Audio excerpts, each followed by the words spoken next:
Bonjour à tous, je suis Amandine Lambert, la cofondatrice de En face de toi.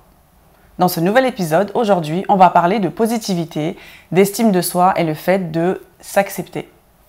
J'en suis sûre qu'au moins une fois dans votre feed Instagram ou Facebook, vous avez vu passer une inspiration photo ou vidéo qui vous parle de positivité.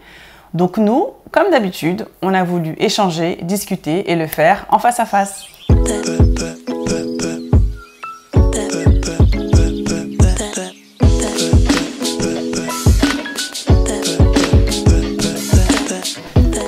Moi, personnellement, le matin, quand je me réveille et quand je commence ma journée, j'arrive pas devant mon miroir à me dire « Amandine, t'es belle, t'es forte, tu vas y arriver. » Voilà, j'arrive pas en fait parce que c'est quelque chose qui n'est pas naturel.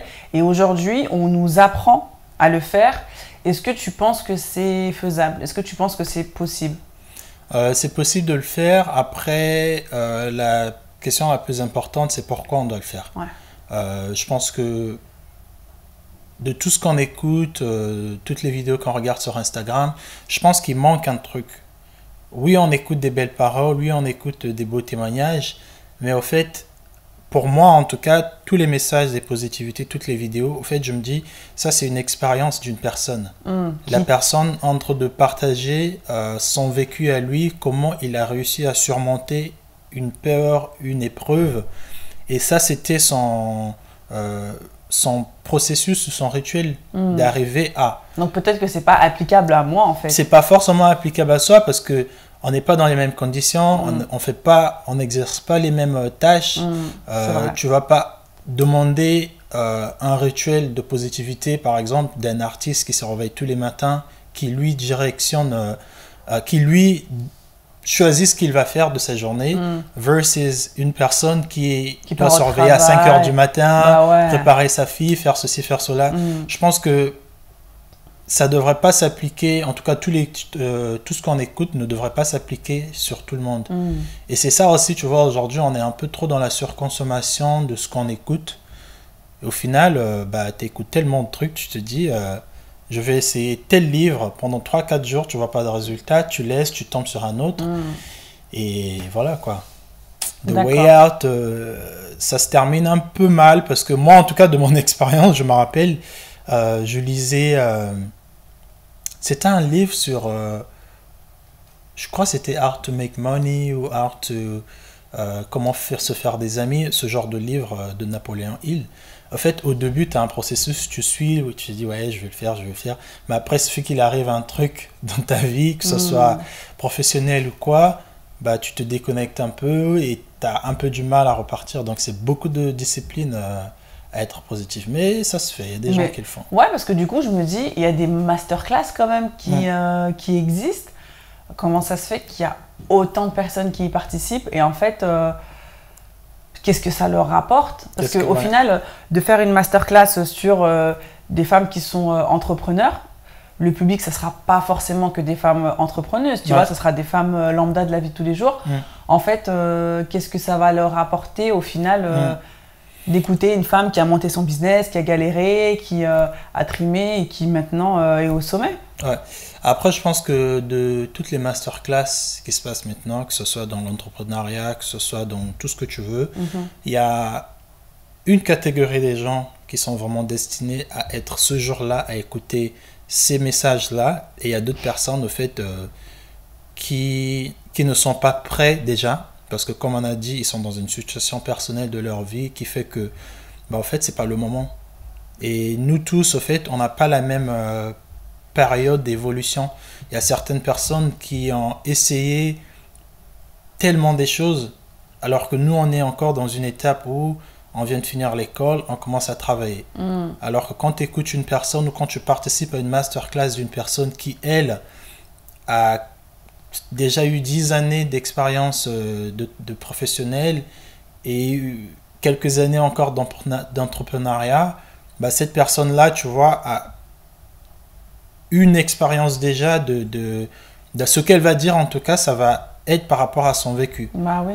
Et quand tu arrives toi à écouter ce genre de personnes, oui, ça va t'inspirer parce que tu vas te dire que cette personne a réussi, mais c'est pas forcément une chose que toi tu peux appliquer, en tout cas dans ta vie actuelle, quoi.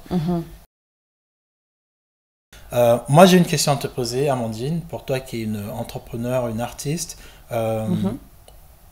Est-ce que tu peux me parler de la positivité, en tout cas l'importance de la positivité dans le domaine artistique, parce que j'ai quand même l'impression que c'est quand même un domaine qui nécessite ta personnalité à toi pour évoluer ou pour créer. En fait, c'est toi le moteur de tout. C'est ça. Donc, comment ça se passe?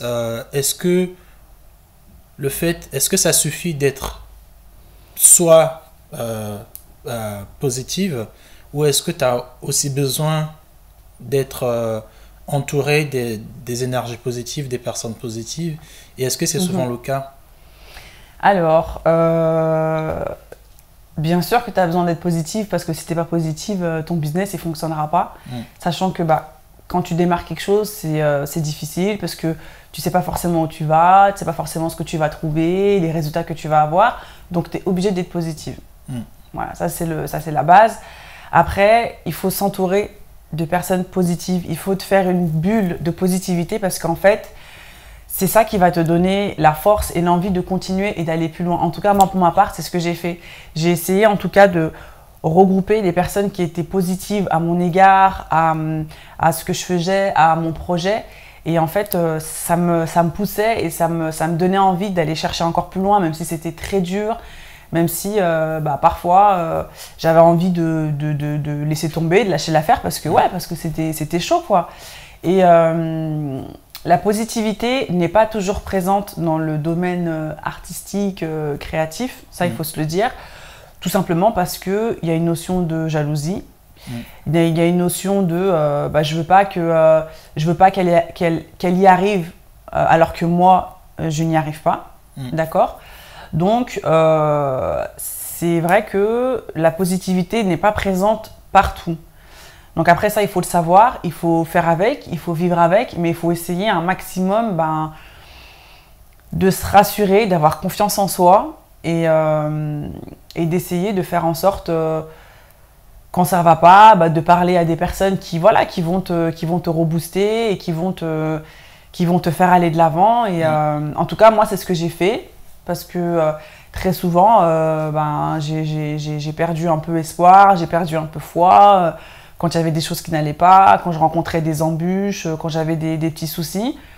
Et ouais, la positivité, je l'ai mise en pratique à ce moment-là, pas tous les jours, mais à certains moments, je la mettais en pratique pour que ça m'aide et pour que ça me permette d'aller encore plus loin. Et en tout cas, pour que ça me permette d'être là aujourd'hui, à continuer à faire ce que je fais, quoi. Est-ce que tu penses que le fait d'être en France, d'être dans une société comme la France, je pense que c'est très particulier d'être créateur ou artiste tout court en France. Ouais.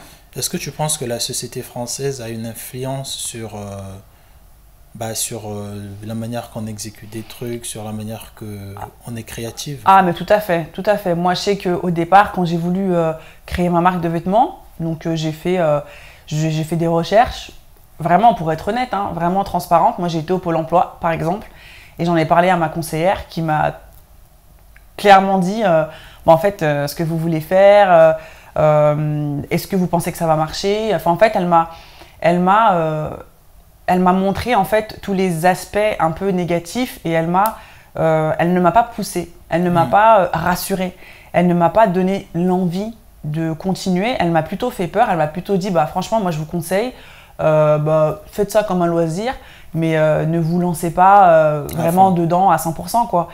Et en fait, moi j'ai trouvé… Alors qu'elle en tant que, excuse-moi de te couper, mais elle en tant que conseillère, son rôle c'est… de conseiller, de t'encourager aussi, de te montrer les deux facettes des choix que tu veux faire. C'est ça, et en fait ça n'a pas du tout été le cas pour moi, et c'est vrai que quand je suis sortie de là, je ne savais pas trop quoi faire. En fait je me suis dit ouais mais peut-être qu'elle a raison, parce que voilà, c'est une adulte, elle a de l'expérience, elle a vu défiler plein de gens, donc je me disais peut-être qu'elle a raison. Et puis en fait au final je me suis dit non, moi j'ai envie d'essayer, même si je me rate, même si je tombe, c'est pas grave, au moins je vais le faire. Et après, quand tu vas démarcher des banques pour ouvrir un compte pro et que ton banquier il dit mais est-ce que vous êtes sûr?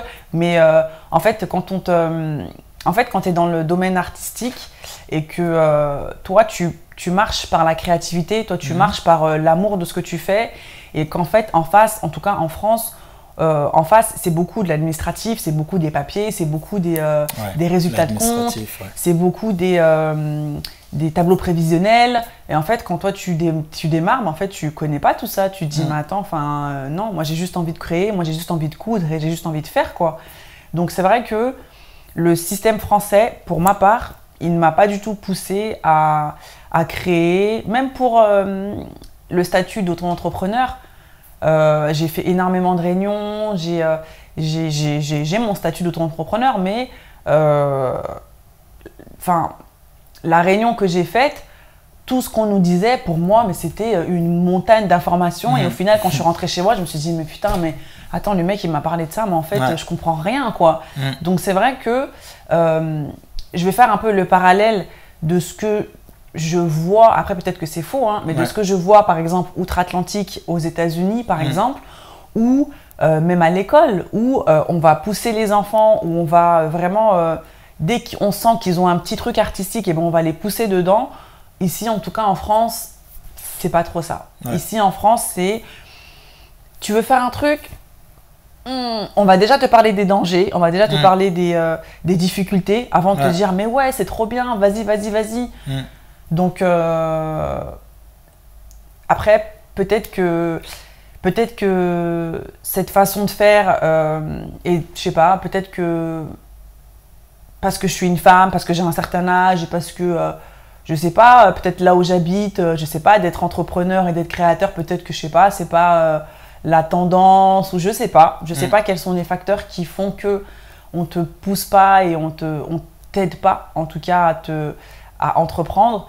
Mais ouais, moi j'ai eu des difficultés, j'ai eu du mal en tout cas autour de moi, administrativement parlant, à me dire ouais, j'y vais quoi. J'ai eu du mal, j'ai eu beaucoup de mal.